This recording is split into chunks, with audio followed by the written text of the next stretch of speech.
आज मैं इस समोसे को जमीन में बो दूंगा और कुछ सालों बाद यहाँ एक समोसा का पेड़ उग जाएगा और फिर मेरे पास खाने की कोई कमी नहीं होगी और मैं उसे बेचकर बहुत ज्यादा पैसे कमाऊंगा। एजी, आप इस समोसे को जमीन में क्यों बो रहे हो? क्या आपका दिमाग खराब तो नहीं हो गया है? अरे भाग्यवान, तुम्हें क्या पता नहीं है। मैंने सुना है कि किसी खाने की वस्तु को जमीन में बोने से वहां पर उसका का पेड़ उग जाता है। कुछ वर्षों बाद यहाँ एक बहुत ही बड़ा समोसा का पेड़ उग जाएगा।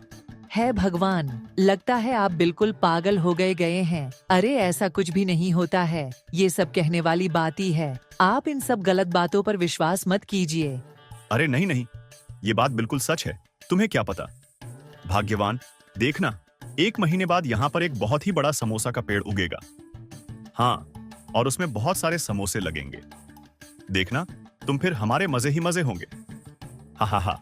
इतने बड़े हो गए हैं, लेकिन कारनामे अभी तक बिल्कुल छोटे बच्चों जैसे हैं। आपको जो करना है वो आप कीजिए। मैं तो यहाँ से जा रही हूँ। है भगवान, मेरे पति को कुछ दिमाग देना। लालू एक 25 वर्ष का एक हट्टा कट्टा आदमी था, लेकिन उसके कारनामे बिल्कुल एक छोटे 6 साल के बच्चों के जैसे थे। अरे लालू, अरे ओ लालू, सुनते हो? कहाँ मर गया ये? अरे ओ लालू, जरा इधर तो आ, मुझे तुमसे कुछ काम है। अरे ओह लालू। हाँ माँ, रुको, मैं अभी आया।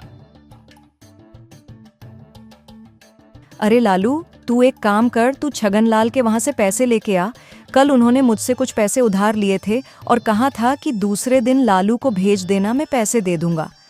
ठीक है माँ, मैं अभी छगनलाल के घर जाता हूँ और उनसे तुम्हारे पैसे लेकर आता हूँ।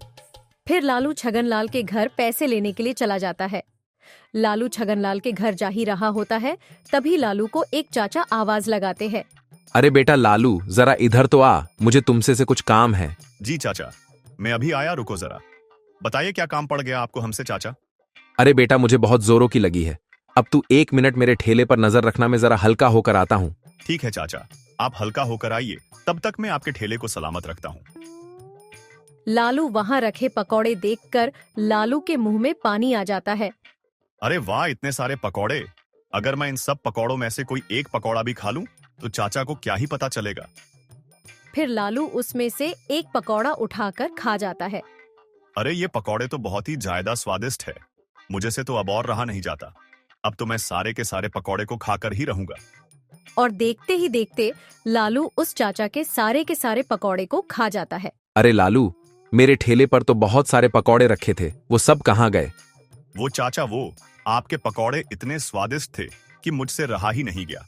मैंने उन सब पकौड़ों को खा गया। तू सारे पकौड़े खा गया? मैं तुझे छोड़ूंगा नहीं, रुक, तुझे मैं अभी बताता हूँ।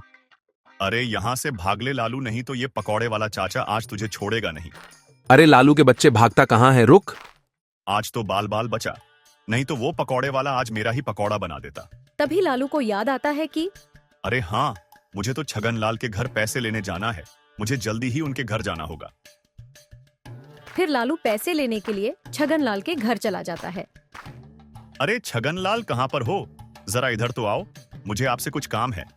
अरे क्या हुआ लालू, तू इतना चिल्ला काहे रहा है? आखिर बात क्या है? कुछ नहीं छगनलाल, कल आपने मेरी माँ से जो पैसे उधार लिए थे, बस उन्हीं को लेने आया हूँ। छगनलाल बहुत ही चतुर दिमाग का व्यक्ति था।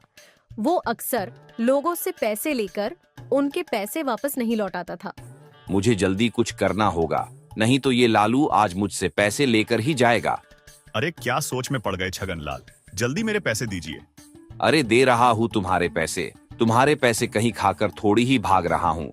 अच्छा तो ये बताओ कि तुम चाय पियोगे कि शरबत? अरे छगनलाल, नेकी और पूछ पूछ, आप मेरे लिए एक गिलास शरबत का बनवा लीजिए।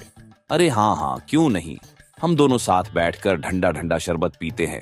अरे रमेश, 2 गिलास शरबत बना देना। जी हाँ मालिक, अभी बना देता हूँ। फिर वो दोनों ठंडा ठंडा शरबत पीने लगते हैं। तो छगनलाल, अब मैं चलता हूँ।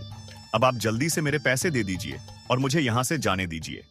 अब मैं कोई पैसे वैसे नहीं देने वाला, और तुम्हें पैसों के बदले शरबत तो पीला दिया मैंने। ये क्या बात कर रहे हो छगनलाल? शरबत पीलाना तो आम बात है। मैं ये सब कुछ नहीं जानता। मुझे मेरे 500 रुपए दे दो, मुझे देर हो रही है।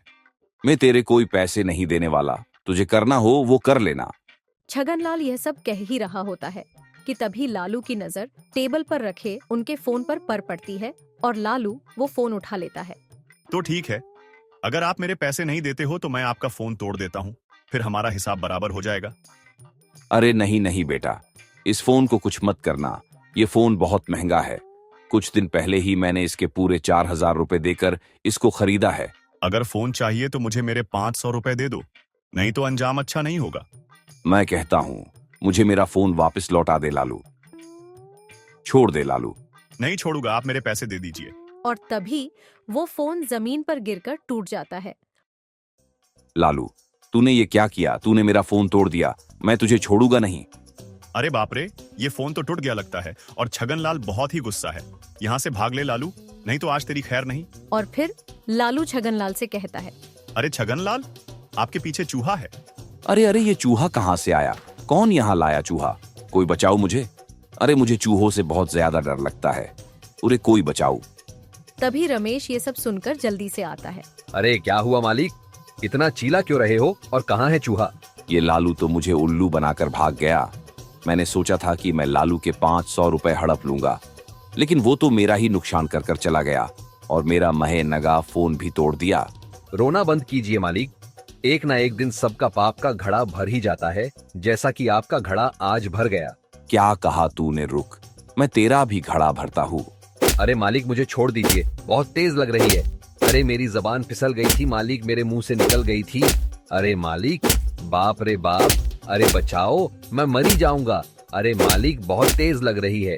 अरे लालू, तुझे आने में इतनी देर क्यों हो गई? और छगनलाल ने तुझे पैसे दिए कि नहीं? माँ, तुम्हें उस छगन को पैसे उधार देने ही नहीं चाहिए थे।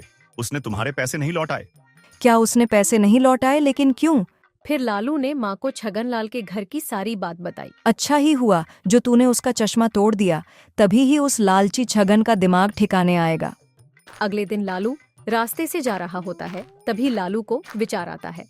बहुत दिन हो गए मैंने कोई शरारत नहीं की, आज कुछ शैतानी करते हैं। ऐसा करता हूँ, पंडित जी की चरण पादुका को नदी में फेंक देता हूँ, तब तो बड़ा मजा आएगा। और फिर लालू पंडित जी की दोनों चरण पादुका को उठाकर पास की नदी में फेंक देता है। अब कुछ देर बाद पंडित जी आएंगे और अपनी चप्पल को इधर उधर ढूंढेंगे, तब तो बहुत ही मजा आ जाएगा। कुछ देर बाद पंडित जी अपनी पूजा पाठ करके आते हैं। अरे मेरी चरण पादुका कहाँ गई? यही तो मैंने अपनी चरण पादुका को उतारा था, तो फिर मेरी चरण पादुका गई कहाँ? और फिर पंडित जी पास ही खड़े लालू से पूछते हैं, अरे लालू, क्या तुमने मेरी चरण पादुका को कहीं देखा है? कहीं नजर नहीं आ रही है? अरे पंडित जी, वो आपकी चरण पादुका थी। वो मुझसे कह रही थी कि मुझे नहाने जाना है, इसलिए वो नदी में नहा रही है। वो नहाकर वापस आ जाएगी। क्या नदी में नहा रही है और वो वापस आ जाएगी? तुम कहना क्या चाहते हो? साफ साफ कहो, आखिर बात क्या है? पंडित जी, मैंने आपकी दोनों चरण पादुका को नदी में फेंक दिया। क्या तूने मेरी चप्पलों को नदी में फेंक दिया? अब मैं क्या पहनकर अपने घर जाऊंगा? अरे पंडित जी, आप चिंता ना करो, कुछ देर बाद आपकी चरण पादुका नदी से नहाकर वापस अपनी जगह पर आ जाएगी। हाँ, आप चिंता मत करो। मुझे पागल समझता है क्या? रुक, तुझे मैं अभी बताता हूँ, रुक। लालू, आज तो तुझे नहीं जाने दूंगा। और फिर लालू वहां से भागने लगता है। भागते भागते किसी जंगल में चला जाता है। अरे मैं तो भागते भागते इस जंगल में पहुंच गया। अगर मुझे कोई जानवर खा गया तो फिर मैं क्या करूंगा? लालू जंगल से बाहर जाने का रास्ता खोज ही रहा होता है। तभी लालू को एक सन्यासी बाबा दिखाई देते हैं, जो अपनी तपस्या में खो गए थे। अरे ये जंगल में यह सन्यासी बाबा क्या कर रहे हैं? कहीं इन्हें कोई जानवर खा गया तो मुझे जल्दी इनको उठाना होगा। लालू वो सन्यासी बाबा को उठाने की कई कोशिशें करने लगता है। अरे ओ सन्यासी बाबा, यहाँ से उठे, आपकी जान को खतरा है। बाबा जी उठिए, नहीं तो कोई जानवर आपको नुकसान पहुंचा सकता है। काफी कोशिश करने के बाद वो सन्यासी बाबा की आंख खुल जाती है और वो सन्यासी बाबा क्रोधित हो जाते हैं। कौन है तू और तूने मेरी तपस्या भंग क्यों की? बता, आज मैं तुझे श्राप दे दूंगा। बाबा जी मुझे माफ कर दीजिए, मुझसे से गलती हो गई, कृपया करके मुझे माफ कर दीजिए। सन्यासी बाबा जी, तूने मेरी वर्षों की तपस्या भंग की है, दंड तो तुझे अवश्य मिलेगा। मैं तुझे श्राप देता हूँ कि तू अब से छोटा हो जाएगा तथा सतु। फिर वो सन्यासी बाबा लालू को छोटा बना देते हैं और वहां से चले जाते हैं। लालू को अपनी शरारत का पछतावा होने लगता है। ये मुझसे क्या हो गया? मेरी शरारतों के कारण आज सन्यासी बाबा जी ने मुझे कद में छोटा बना दिया। अब मुझे जिंदगी भर मुझे ये शरीर में ही रहना पड़ेगा। लालू को अपने किए पर पछतावा होने लगता है और वो रोते रोते हुए अपने घर की ओर जाने लगता है। रास्ते में लालू को कहीं लोग देखकर मजाक और हंसने लगते हैं। अरे ये तो लालू है, और इसकी कद छोटा कैसे हो गया? ओ देखो, 1.5 फुट का लालू।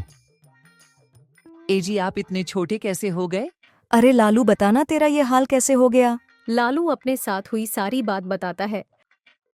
छोड़िए माँ जी, जो हुआ सो हुआ, अब होने को कौन टाल सकता है। कुछ दिन बाद रमला लालू को कुछ सामान लेने के लिए बाजार भेजती है। ओ देखो, 1.5 फुट का लालू। ये बच्चा किसका है? वहां भी लालू की छोटी हाइट वजह से लालू का मजाक उड़ाया जाता है। लालू वहां से चला जाता है और एक तालाब के पास आके रुक जाता है। अब इस छोटी हाइट में जीने से कोई फायदा नहीं है। सभी लोग मेरा मजाक उड़ाते हैं। इसी से अच्छा मैं इस तालाब मैं अपने आप तो त्याग दूं।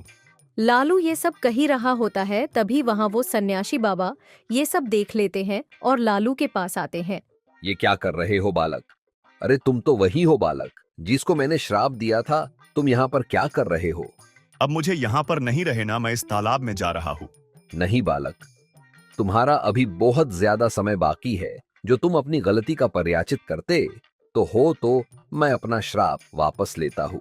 हाँ, सन्यासी बाबा मैं अपनी गलती का पर्याचित करता हूँ और मैं वादा करता हूँ कि आगे से, आज से और अभी से ऐसी कोई गलती नहीं करूंगा जिससे किसी को कोई तरह से नुकसान हो। वो सन्यासी बाबा अपना श्राप वापस ले लेते हैं और लालू फिर से पहेले जैसा हो जाता है। इस तरह ये कहानी खत्म हो जाती है।